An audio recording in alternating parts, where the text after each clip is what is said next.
Hola, mi nombre es Mateo Rodríguez Brown y os doy la bienvenida a Mitología al Desnudo, un podcast de mitos grecolatinos para todos los públicos donde desentrañamos las historias más emblemáticas de la mitología y las vinculamos con obras de arte. En este episodio hablaremos de Edipo, que, por querer evitar una profecía terrible, facilitó que se cumpliese. Nos basaremos en la versión más conocida del mito, que es la obra de teatro de Sófocles. El mito de Edipo está presente en el arte clásico griego y romano.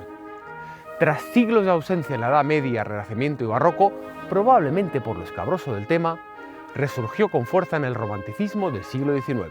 La historia comienza con Layo, el rey de Tebas. Poco después de casarse con la reina Yocasta, un oráculo anunció que un hijo suyo le mataría. Sin decirle nada a su esposa, el rey rehuía sus besos y sus caricias. Harta del rechazo, una noche Yocasta emborrachó a su marido y consiguió acostarse con él. De esa noche romántica quedó esperando un hijo. Durante el embarazo, Layo compartió el oráculo con su esposa y los dos decidieron deshacerse del bebé, abandonándolo en el monte. Su padre, además, le atravesó los tobillos con alfileres. Lo hizo para eludir el peligro de que su hijo sobreviviera, ya que pensaba que nadie recogería a una criatura malherida. Sin embargo, el efecto fue el contrario. Un pastor recogió al bebé y, tras nombrarlo Edipo, que quiere decir pies hinchados, lo llevó a los reyes de Corinto. Estos no podían tener hijos, pero lo mantenían oculto.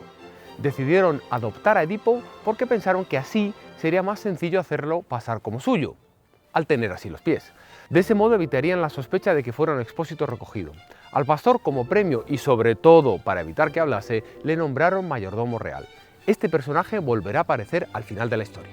Edipo creció sin conocer su verdadero origen, y años más tarde, durante un banquete, una persona con algunas copas de más aseguró que no era hijo legítimo de los reyes.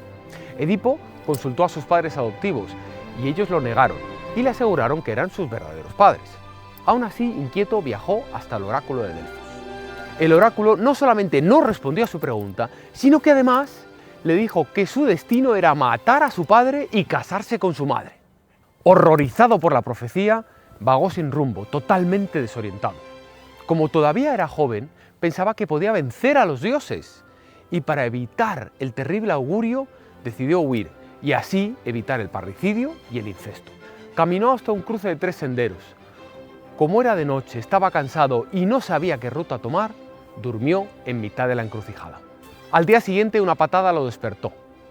Un soldado de pie le dijo que tenía que apartarse. Edipo se incorporó y contempló el despliegue. 2 caballos tiraban de un carruaje dorado dirigidos por una auriga, en el que viajaba un noble de gesto impaciente. Otro soldado cabalgaba a su lado. Todavía aturdido, Edipo preguntó hacia dónde quedaba Corinto, porque quería tomar el camino contrario. El noble, irritado, le insultó e hizo un movimiento brusco para que siguieran adelante. Edipo, que estaba molesto por su impertinencia, dio un paso al frente, pero el soldado le apartó de un empujón. Eso fue la chispa. Edipo tomó una piedra del suelo y la lanzó con fuerza. El soldado cayó delante del carruaje. Los caballos se encabritaron, el auriga tiró de las riendas con fuerza, pero no pudo evitar que atropellaran y mataran al soldado. Una rueda se salió del camino y el carro volcó con estrépito. El segundo soldado fue hacia Edipo y este le tiró del caballo y lo mató a golpes. Cuando Edipo se acercó al carruaje, el noble yacía inmóvil. El auriga, paralizado, fingía estar muerto. Edipo se dirigió a la dirección de la que venía el carruaje. Sin saberlo, el hombre que acababa de matar era Layo, rey de Tebas y su verdadero padre. La primera parte de la profecía se había cumplido. Tebas, la ciudad a la que se dirigía Edipo, vivía un castigo de los dioses. La esfinge, una criatura monstruosa con cuerpo de león, alas de pájaro y rostro de mujer, planteaba todos los días un enigma a un habitante de Tebas, y si éste no lo resolvía, lo devoraba. En el Museo Arqueológico de Delfos hay una gran escultura del siglo VI a.C., regalo de los habitantes de Naxos, que eran muy ricos. Un oráculo anunció que Tebas se libraría del castigo cuando alguien descifrara el acertijo.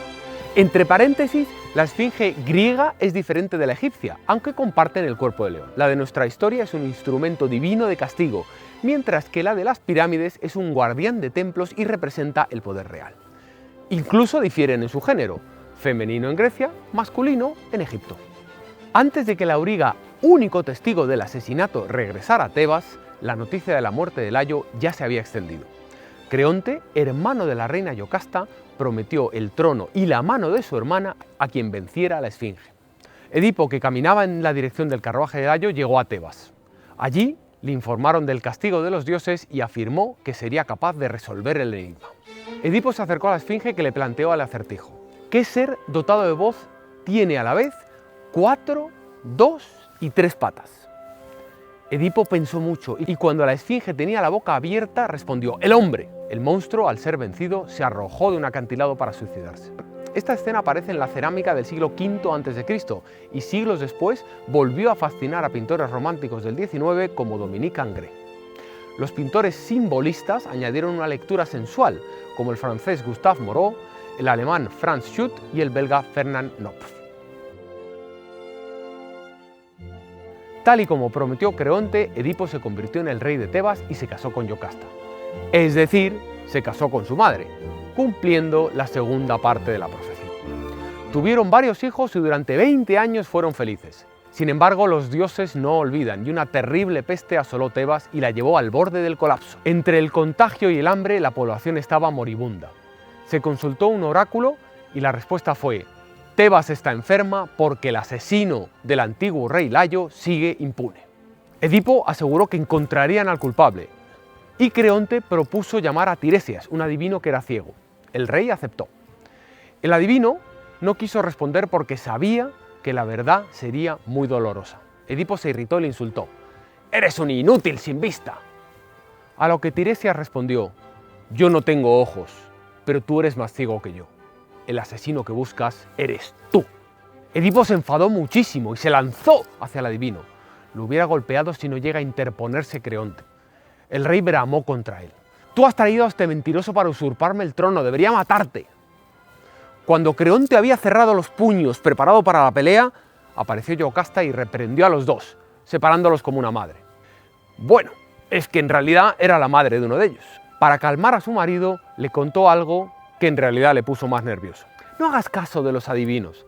Hace muchos años, un oráculo predijo que Layo moriría a manos de su hijo, y en cambio fue asesinado por ladrones en un cruce de caminos cerca del oráculo de Delfos. Edipo se asustó.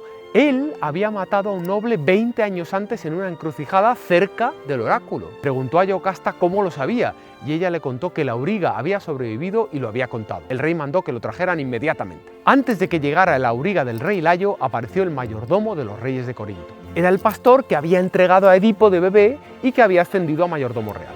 Anunció que el rey de Corinto había muerto y le pidió que regresara a su tierra porque la reina estaba muy triste sin él. Edipo negó con la cabeza y quedó en silencio. Aunque ya no podía matar a su padre, todavía podía casarse con su madre, así que no volvería a Corinto. El mayordomo preguntó intrigado qué sucedía y cuando Edipo le contó la profecía dijo: «Juré no desvelarlo nunca, pero la reina está desolada y necesita que vuelvas con ella. No eres su hijo, yo te recogí, te puse el nombre por tus pies y te entregué a los reyes. Vuelve, Edipo, no temas al oráculo. La reina de Corinto no es tu madre». Edipo tenía la boca abierta, le costaba procesar lo que acababa de escuchar. Sin embargo, Yocasta sí se dio cuenta y huyó a su cuarto. El auriga que trasladaba al rey Layo fue llevado a rastras. Se negó a hablar de lo sucedido y Edipo, que ya estaba desquiciado, le amenazó con torturas terribles. El auriga habló temblando: «Cuando volví del cruce de caminos y vi que vos eras el rey de Tebas, conté que Layo había sido asesinado por bandidos. Ahora me obligáis a decir la verdad. El asesino del rey fuiste vos». En ese momento, los sirvientes gritaron que Yocasta se había ahorcado. Edipo, abrazando y repudiando a su mujer /madre, agarró unos broches del vestido y se traspasó los ojos. Edipo fue desterrado de Tebas y partió acompañado únicamente por su hija Antígona.